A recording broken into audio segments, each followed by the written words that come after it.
We are told today that our nation is hopelessly divided, but I found something different as I travel this country. I have witnessed an upwelling of optimism that I've never seen before. Something is stirring in us that says it doesn't have to be this way.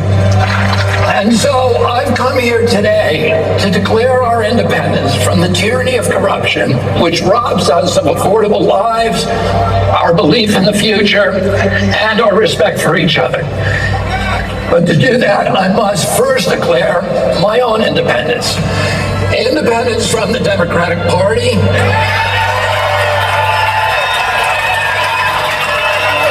and from all other political parties. I haven't made this decision lightly. It's very painful for me to let go of the party of my uncles, my father, my grandfather, and both of my great-grandfathers. But my sacrifice is nothing compared to the risk our founding fathers took when they signed the Declaration of Independence 247 years ago. They knew that if their revolution failed, every last one of them would be hanged. They chose to place everything on the line. When John Adams put his pen down after adding his signature to the Declaration, he turned to those present and he said to them, sink or swim, live or die, survive or perish. From this day on, I am with my country.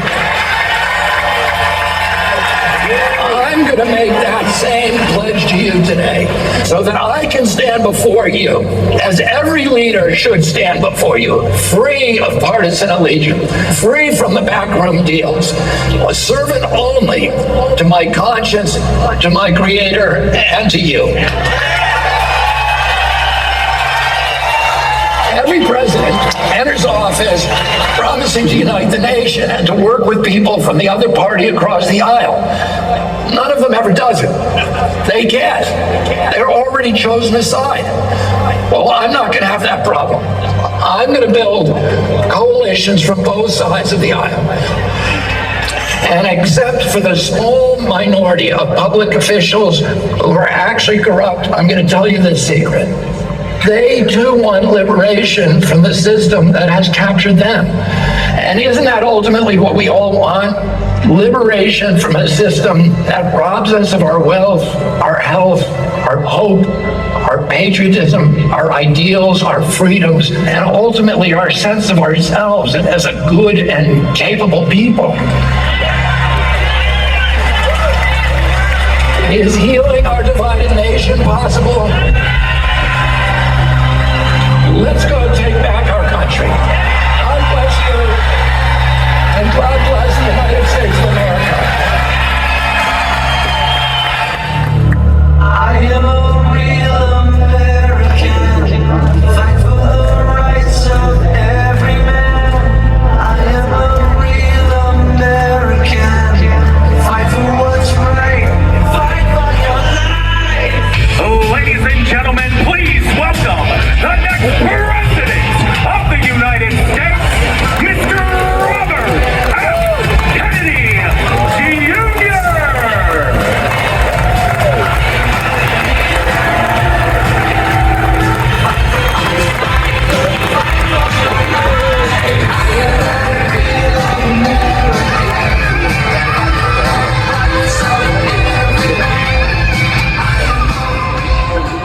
Hello, Bitcoiners.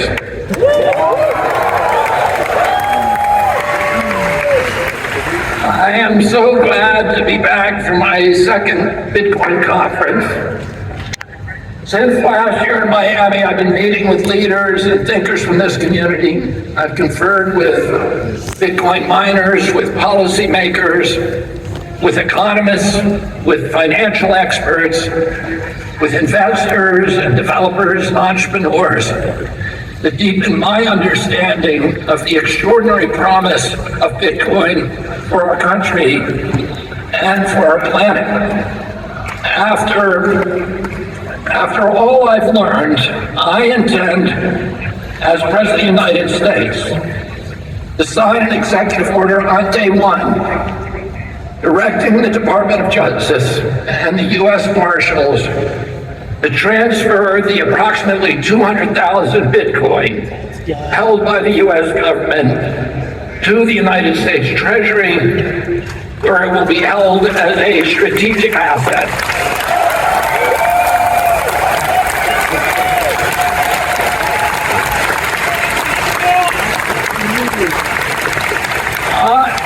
On day one as president, I will sign another executive order directing the U.S. Treasury to purchase 550 Bitcoin daily until the U.S. has built a reserve of at least 4 million Bitcoins.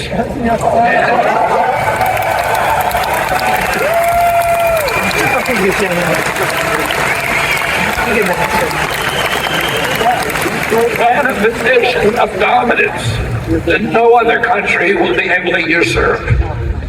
Our nation holds approximately 19% of global gold reserves. This policy will give us about the same proportion of total Bitcoin. The cascading impact from these actions will eventually move Bitcoin to a valuation of hundreds of trillions of dollars. On day one as president, I will sign also an executive order directing the IRS to issue public guidelines that all transactions between Bitcoin and the US dollar are unreportable transactions.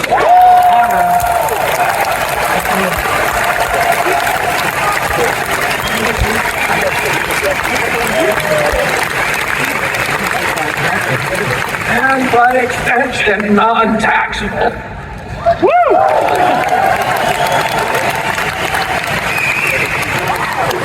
On day one as president, I will also sign an executive order directing the IRS to treat Bitcoin as an eligible asset for 1031 exchange into real property.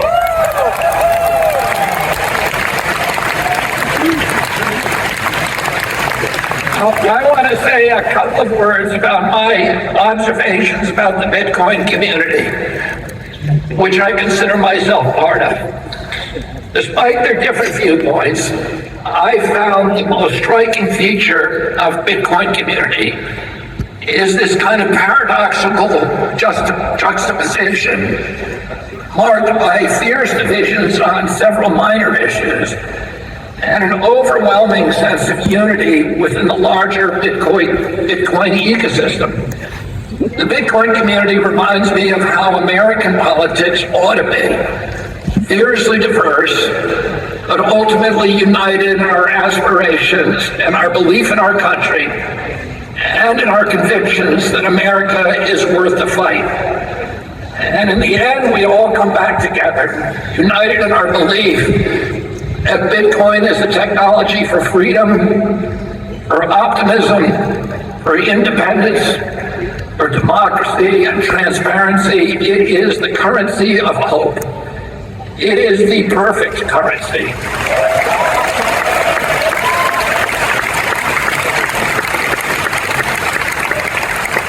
It is an elegant, poetic, beautiful, pure species that aligns perfectly with the highest ideals and aspirations represented by the American experiment with self-governance. It is incorruptible. It has integrity. It has self-sovereignty. It promotes personal responsibility and accountability. It is decentralized and democratic. It is small on government and large on personal freedom. Bitcoin is anti-war. It is a fierce, merciless, and insurmountable foe of government corruption.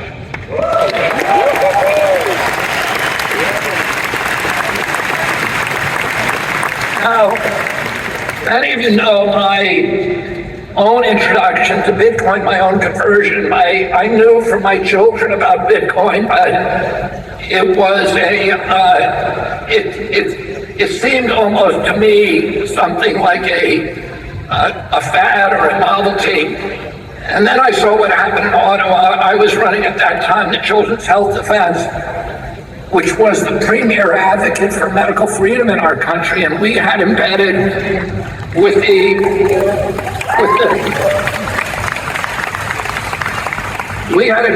the striking truckers in Canada, a reporter for our newsletter.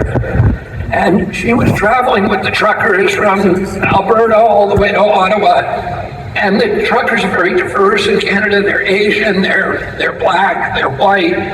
The trucking strike, the truckers were doing something that all of us in our country take for granted. They were assembling to petition their government about something that they thought was important, which was that the impacts, the financial impacts of the mandates on their businesses.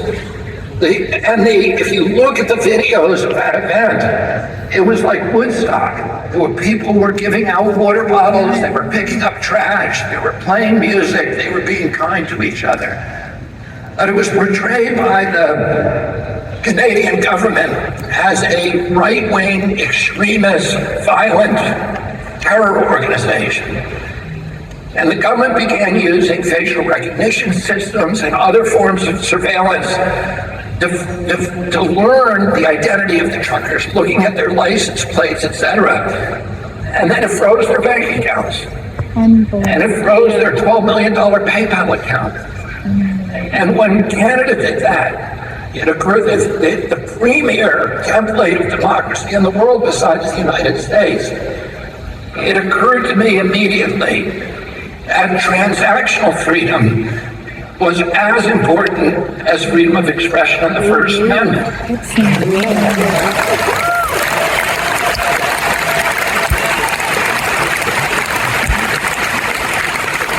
Because if the government has the capacity, none of these truckers were charged with a crime, much less convicted. And yet the government was able to shut down their bank accounts. They couldn't pay their mortgages. They couldn't buy diesel for their trucks. They couldn't buy food for their children. One trucker told me that he was going to jail because he couldn't make mandatory alimony payments. And if a government is able to starve you, to evict you from your home, if you speak out against it, if you criticize government policies, then we are on the road to totalitarianism and slavery. And I began at that time looking seriously for alternatives, and it was that instant that led me immediately to grasp the potential of this technology to provide transactional freedom and self-sovereignty. Last year at this conference, I proposed that as your president, I would fight to ensure the right to self-custody Bitcoin, to run nodes in our own homes, to stop the federal government from usurping the First Amendment rights to open source, privacy-enhancing technologies.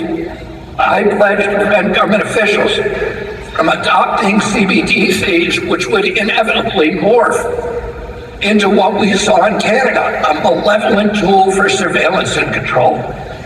Most importantly, I promise to secure the United States position as the global hub of cryptocurrency innovation and entrepreneurship and investment and technology.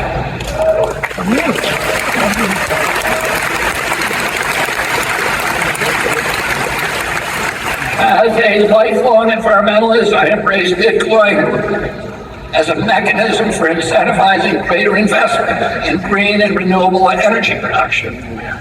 After the time I spent with Bitcoiners last year, I left the Miami conference so enthralled with optimism and excitement about Bitcoin and its potential to eliminate the national debt as a hedge against inflation, its promise to guarantee personal freedom, to restore the American middle class, to end government corruption, to defund the war machine, and to protect our environment. And I happened just before that Miami convention, I got a big check from the fees from winning the Monsanto case. And I took most of that check, which represented the largest portion of my personal wealth, and I invested it.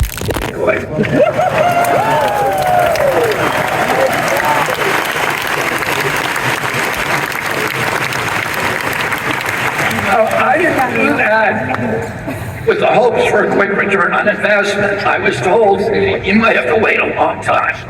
And you might have to have a lot of anxiety and angina. But so I was prepared for that. But if that had been my sole motive, by the way, I would not have been disappointed.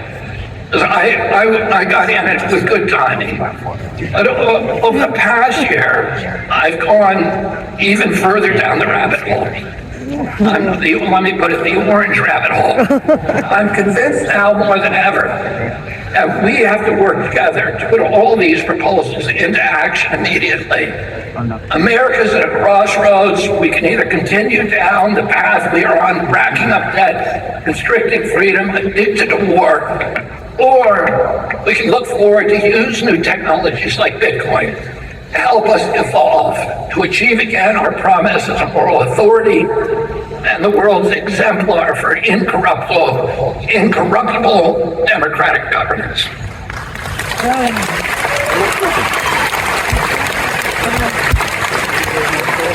Now, I'm very happy to learn that I'm not the only one talking about Bitcoin in this year's election.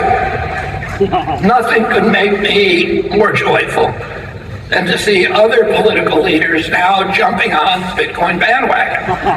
I've had over a year's head start to study, to understand, to articulate the potential of Bitcoin. And my goal as the first Bitcoin president will be to enact policies that will make America the world's greatest representative for Bitcoin and a proponent of its democratic values. I grew up assuming that America would always maintain its status as the world leader, the leader of the free world. But ever since the collapse of the Soviet Union in 1993, we've paradoxically been moving in a declining spiral away from that role. Hubris, military adventurism, and corruption have put America's political and economic power in precipitous decline. Our dollar is rapidly losing its reserve currency status because we've weaponized it against other countries. When we disagree with the policies of another country, we kick them off the SWIFT system and we debank them. As a predictable result of that strategy, the BRICS nations are now in the process of de-dollarizing by getting off the petrodollar. They realize that trading their commodities and other hard resources for money that is printed out of thin air is a losing proposition. This trend will likely accelerate until we make the tough transition toward backing our debt obligations with hard assets again.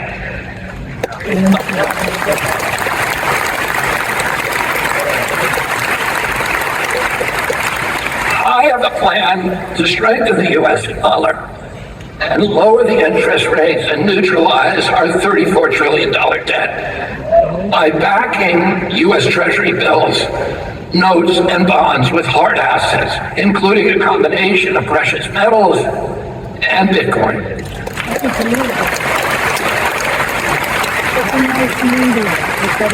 Backing U.S. debt obligations by collateralizing them with hard assets not only restores strength to the dollar, it reins in inflation, and it will usher in a new era of American financial stability, prosperity, and peace. The world needs to believe that we have safely handcuffed our government and its ability to create money out of thin air with no proof of work.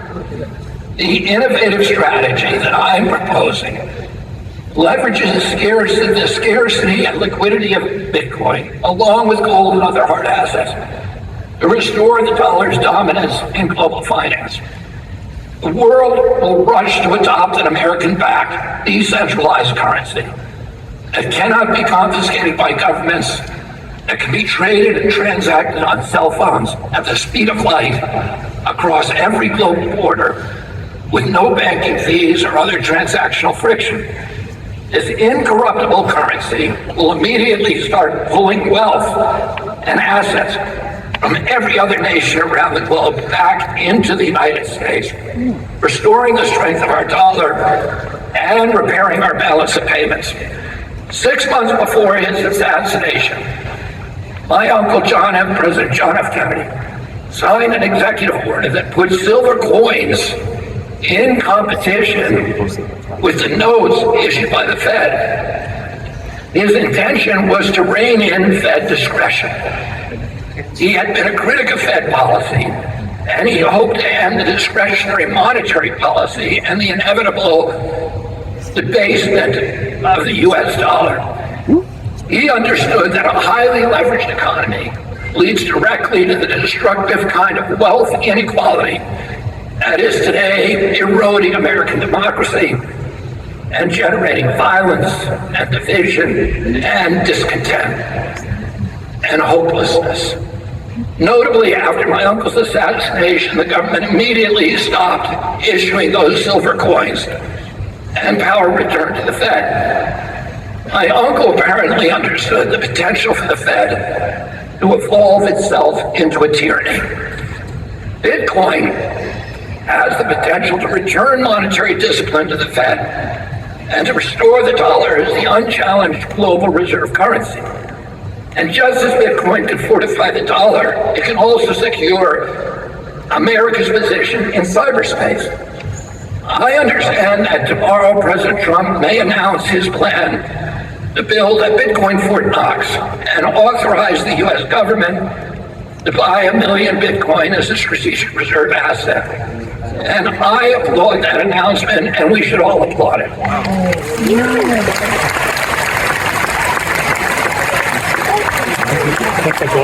I hope that President Trump's commitment to Bitcoin is more than political expediency. The most cynical political reason for endorsing Bitcoin is to excite the 60 million Bitcoin American holders by policies that make the number go up. But it's my hope that President Trump and the DNC nominee, who he or she may be, will develop a deeper understanding of the earth-shaking reasons to ensure that Bitcoin has a strategic reserve in the U.S. Treasury. The most compelling of those reasons is laid out in U.S. Space Force Major Jason Lowery's MIT thesis entitled Software.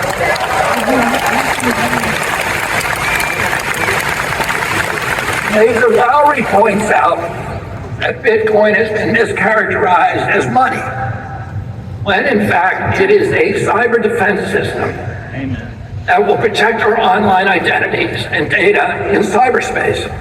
Just as we have an Air Force to protect our skies and a Navy to protect our seas, Bitcoin can protect us against potential cyber attacks. It is a cyber defense weapon and a classic example of unrecognized use. Here's an analogous example. The Chinese invented gunpowder, and then they used it as medicine for 200 years before other countries recognized that it was the most potent tool for power projection. Today, the popularly assumed use of Bitcoin is money. But Bitcoin is also a power projection weapon that can protect our currency and everything that we do online from cyber attacks. The first country that recognizes this function will be the new global superpower.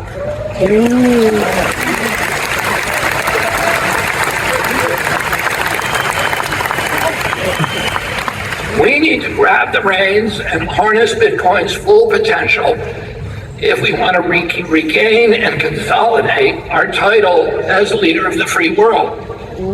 Based on public information, the USA currently owns 204,000 Bitcoins, the 5th largest Bitcoin wallet in the world. Adding Bitcoin to that reserve will help secure the future of the United States for the next 250 years. One of my first hires in the Kennedy administration would be Major Lowery as my top advisor.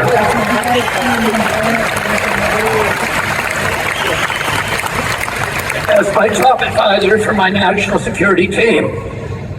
Another important use of Bitcoin for America and the world is the one that is dearest to my heart, capturing carbon and incentivizing green energy production through Bitcoin mining.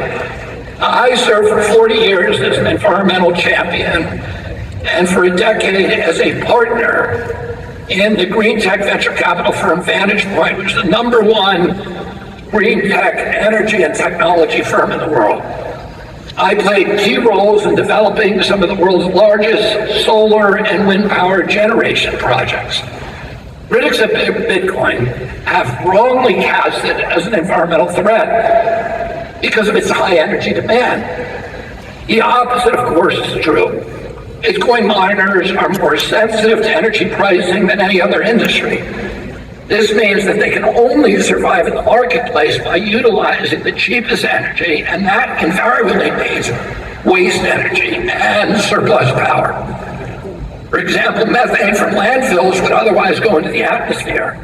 But Bitcoin miners are uniquely able to harness it as an energy source. Bitcoin mining is also the ideal partner for renewable energy and variable power projects like wind and solar. My personal experience in energy project finance left me with a deep appreciation for the critical potential for Bitcoin mining as a reliable profit center or renewable energy projects that need flexible, on-site, off-peak customers for intermittent energy generation in order to get financing. Bitcoin miners are the ideal partners for these kind of projects. All right, let's lean into some of the other ways that Bitcoin is good for Americans and for America. President Nixon took us off the gold standard in 1971 to finance the Vietnam War. Since then, the dollar's purchasing power has been in precipitous decline, eroding savings and earnings of everyday Americans. Alan Greenspan, who was the chair of the Fed for 20 years, even warned that, quote,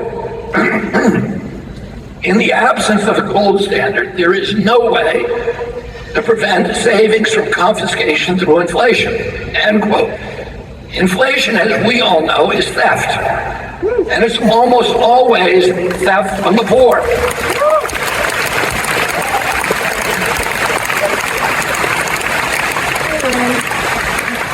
The Fed has engineered an uber-efficient money printing machine to perpetrate the systematic robbery that has gutted the American middle class and decimated America's working poor. The obscene money printing has drained our citizens of their purchasing power through the hidden tax of inflation. And it was the Trump and Biden administration's reckless embrace of money printing that have pushed the middle class over the tipping point now. American households are now buckling under the strain. Let's look at it simply. If you had $1,000 6 years ago, that $1,000 has a value of $520 today in terms of its capacity to purchase goods and services. Mortgages have doubled in 4 years. No wonder half of the 18 to 30-year-olds are still living at home, unable to afford the homes that provide the first step toward the American dream. No wonder our younger Americans are marrying later, delaying or even abandoning the choice to start a family.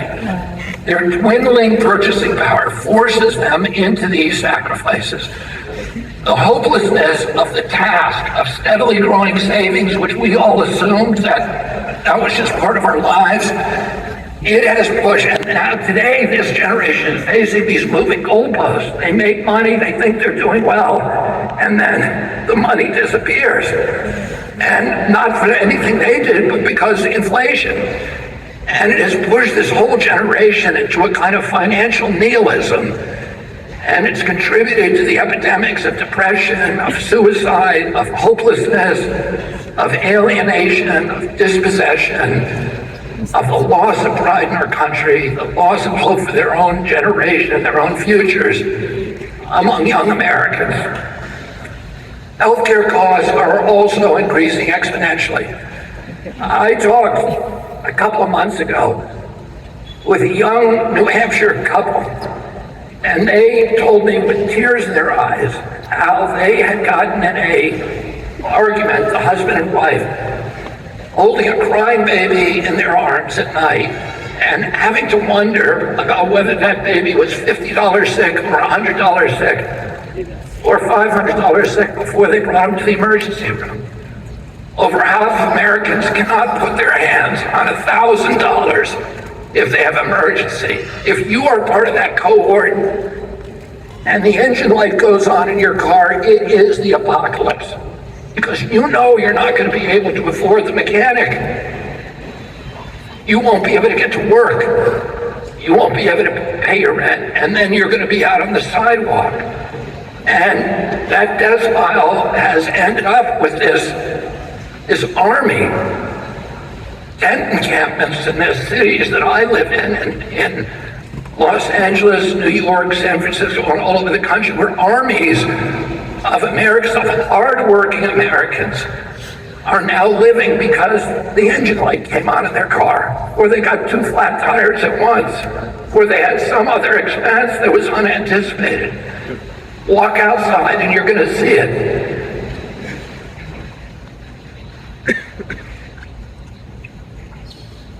Time and again, I'm hearing from elderly Americans about how they cut their prescription pills in two to make them last at the end of the week. They're choosing between gasoline and home heating oil and food. So many mothers have told me that they're downgrading ingredients to get out the grocery store checkout line. Americans today are being forced to make these gut-wrenching decisions because our money is broken. For the beleaguered American middle class,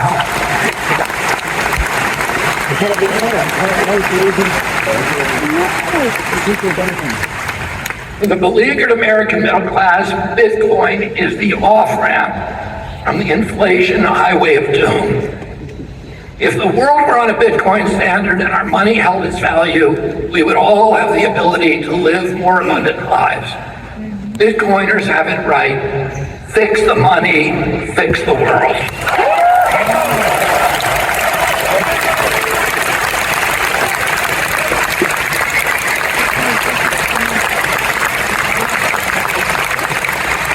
The discipline of trying our dollars to hard assets like Bitcoin will also finally break our addiction to forever wars. Fiat currency was invented to fund war. As I pointed out just now, President Nixon got us off the gold standard in 1971 because printing fiat currency was the only way to continually finance the Vietnam War. Prior to fiat currency, when a country ran out of money, the war would end. Or if a government wanted to fund a war, it would issue war bonds and borrow the money from its citizens, or it would tell them in advance, we're going to tax you. Today, governments don't need to even ask that permission. They just print the money. And then they fund the war with fake money. If the world was on a Bitcoin standard, then there would be no war because the governments can't print Bitcoin.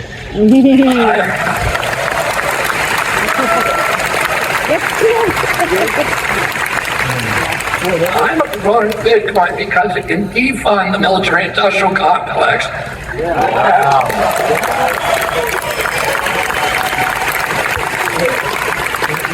That is bent not on national defense, but on international global domination. And I'll say this, during the height of the Cold War, the military budget was about $500 billion in 2024 dollars.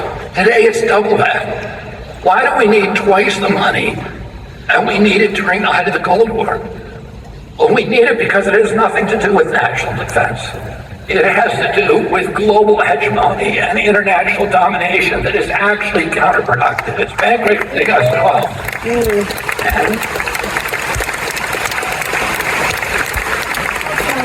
And it has destroyed our relationships and our moral authority across the globe. Oh, let me say it again. If governments couldn't print money with a couple of keystrokes on a computer, they wouldn't be able to fund wars that never end. Again, fix the money, fix the world.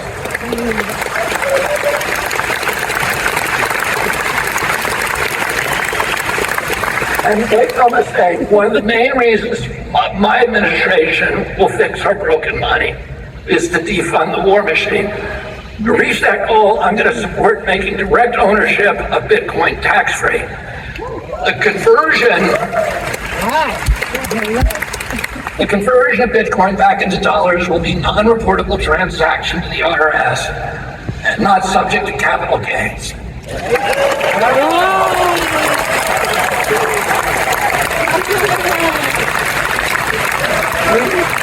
The Fourth Amendment guarantees the right to privacy. As a constitutionalist, I'm an adamant defender of our right to financial and transactional privacy. When U.S. citizens are required to report every Bitcoin transaction to the IRS, the government knows everything that we are doing with our money. Governments have no business knowing your business.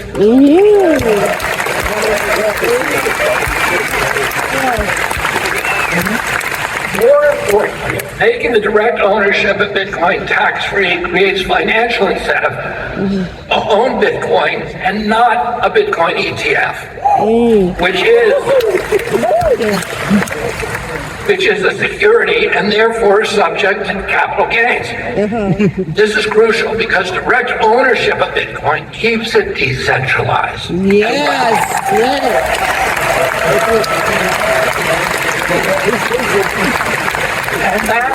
And that is the only way to prevent BlackRock and other global asset managers from having undue influence over the Bitcoin network, over its forks, and over its upgrades.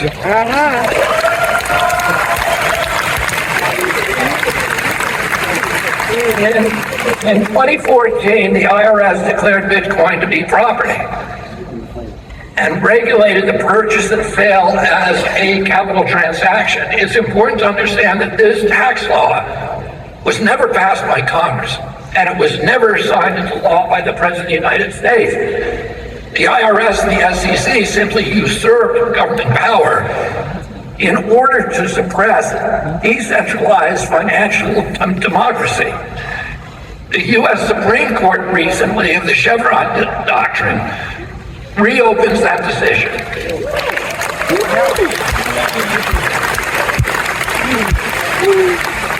And that decision has allowed freedom-fighting Bitcoiners to challenge the constitutionality of taxing Bitcoin before the 2024 year. I'm telling you today that I will never, ever sign a law that taxes direct ownership of Bitcoin.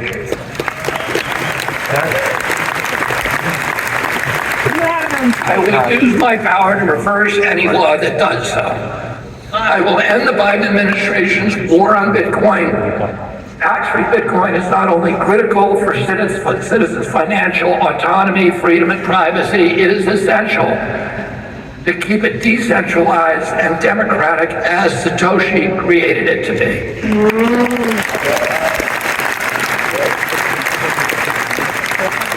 Finally, Bitcoin guarantees property rights. With freely transactable Bitcoin, no government will be able to confiscate or tax your wealth at the border.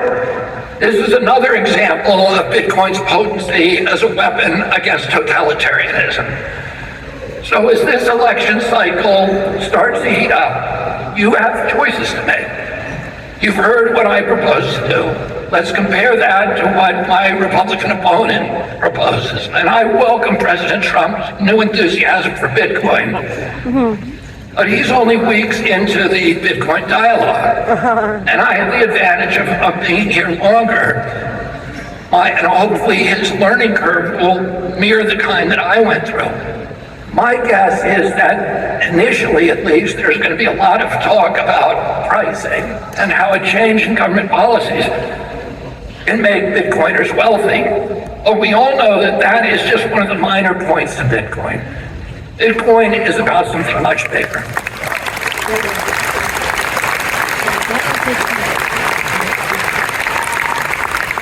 Bitcoin is about our souls. It's about our values. The price go up feature is the least of all of its attributes. President Trump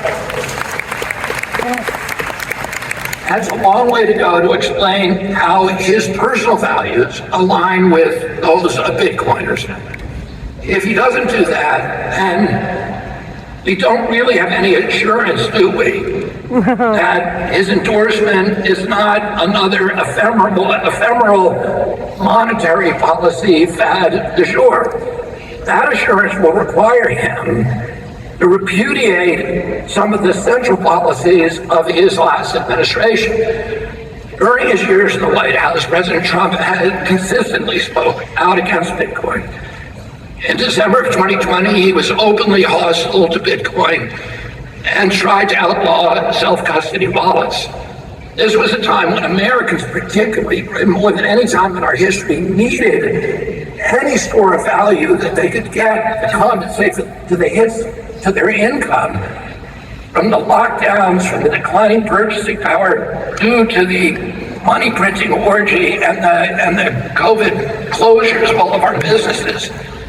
In 2021, President Trump doubled down and declared that Bitcoin, it just seems like a scam. I don't like it because it's another currency competing against the dollar. I'm happy that President Trump has had this evolution. I'm proud that I helped blaze a trail that made it easier for other political leaders to follow.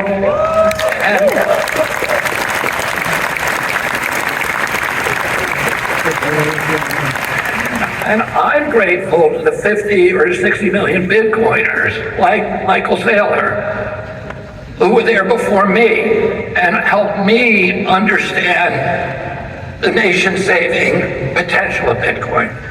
Every Bitcoiner I know shares my own yearning for freedom, or my skepticism toward official orthodoxies and pronouncements, and an inclination for critical thinking that I most admire. During COVID, neither President Trump nor President Biden protected our constitutional rights. They both restricted our right to assemble, to worship. They closed our churches, no funeral for grandma, no weddings. They closed our businesses without due process or just compensation in violation of the Fifth Amendment. They ended the Seventh Amendment right to jury trials. They assaulted the Fourth Amendment prohibition against warrantless searches and seizures, and also both these administrations allowed the FBI and the spy agencies to suppress our rights to free speech by working with social media companies to deplatform people who criticize government policies. I hope that President Trump's change of heart in Bitcoin is evidence of a newfound and deep-seated commitment to personal freedoms, to our Constitution, to our Bill of Rights. Will President Trump fight for Bitcoin if he's elected? I wish he had mentioned Bitcoin in the RNC speech last week. I'm disappointed. He spent a lot of the last week attacking President Bukele of El Salvador, the only country on a Bitcoin standard. President Bukele is the most popular president in El Salvador's history. And with Bitcoin's help, he has turned the country around. Bitcoin helped him grow the economy and reduce crime. The U.S. should want to take a page from President Bukele's playbook and learn some of the lessons that he has to teach us about Bitcoin.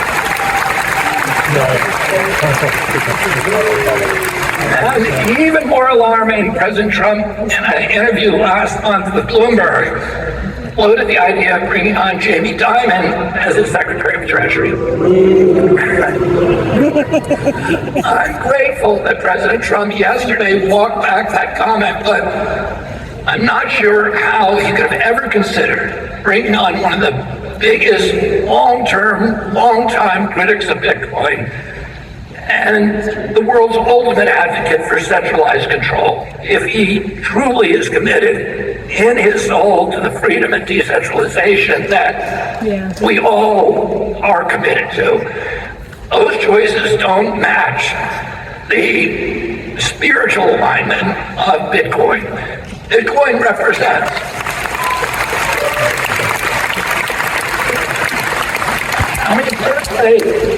I would rather see somebody like Michael Saylor or Caitlin Long as Treasury Secretary.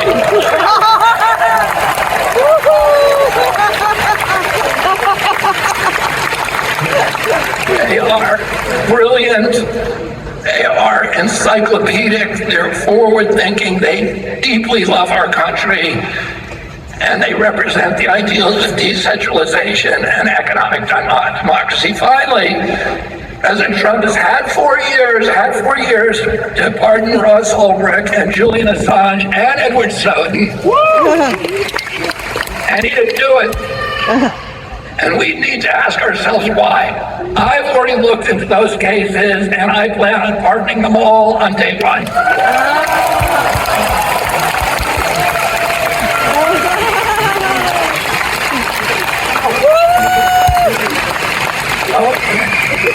In this election year, I encourage you to study your choices, look at the candidate's policy, but more importantly, look at their actions to decide if they are genuinely part of the problem or if they're part of the solution. Decide if they align with what you believe in your heart. Remember, Americans need, and remember what Americans need and what we want, and then vote accordingly. I want to leave you today with a core belief in Bitcoin, in the Bitcoin community. Bitcoin is the currency of freedom, the currency of liberty, the currency of hope. It restores self-sovereignty back to the individual, which is the whole purpose of American democracy. It gives us digital property rights, which is the core of our democracy. And it provides a store of value that will allow middle-class Americans to live in abundance again. I want to be the president who can bring back hope. And I'm grateful to be part of your Bitcoin community. In fact, I don't think of myself as red. I don't think of myself as blue, and I don't even think of myself as purple. Those are the colors of the political parties. Instead, I think of myself as orange.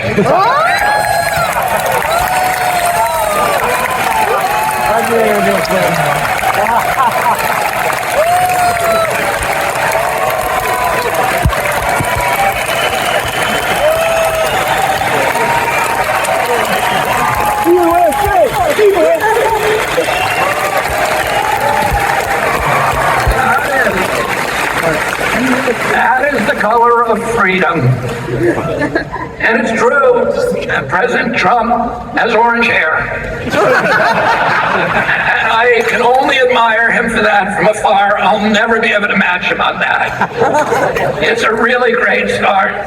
But I have an orange heart, and that's what you support. Thank you all very much.